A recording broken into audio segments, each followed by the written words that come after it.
દાહોદ જિલ્લામાં એસઓજી શાખા દ્વારા ફતેપુરા તાલુકાના પાટડિયા ગામે ખાનગી બાતમીના આધારે ડામોર ફળિયામાં રહેતા કડિયાભાઈ વેલજીભાઈ ડામોરના ખેતરમાં લીલા ગાંજાનું વાવેતર કર્યું હતું અને બાતમીના આધારે રવિવારના રોજ પંચુ સાથે રાખી પાટડિયા ગામે રેડ પાડવામાં આવી હતી। ત્યારે રીંગણ અને લસણના વાવેતરવાળા ખેતરમાંથી તેમજ વાલોળની વાડમાં ખેતરમાં છૂટા છવાયેલા લીલા ગાંજાના છોડનું વાવેતર કર્યું હોવાનું જોવા મળ્યું હતું।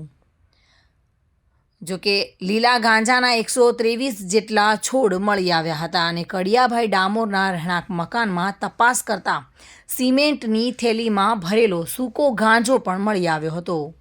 આ ગાંજાનો કુલ વજન 33 કિલો જેટલો છે અને તેની કિંમત પણ 3 લાખથી વધુ છે। જોકે પોલીસે ₹3,38,000નો મુદ્દામાલ કબજે કર્યો છે।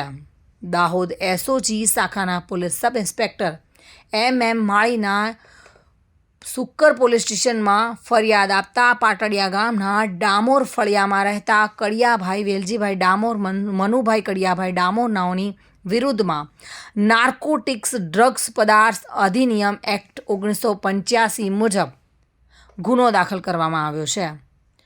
જોકે વેલજીભાઈ ડામોરની ધરપકડ કરવામાં આવી છે, જ્યારે મનુભાઈ કડિયાભાઈ ડામોર મળી આવેલ નથી। પોલીસે ગાંજા સહિત મુદ્દામાલ કબજે કરી એક શખ્સને ઝડપી પાડી વધુ કાર્યવાહી હાથ ધરી છે। કિશોર ડબગર સાથે bureau report, today Gujarati news.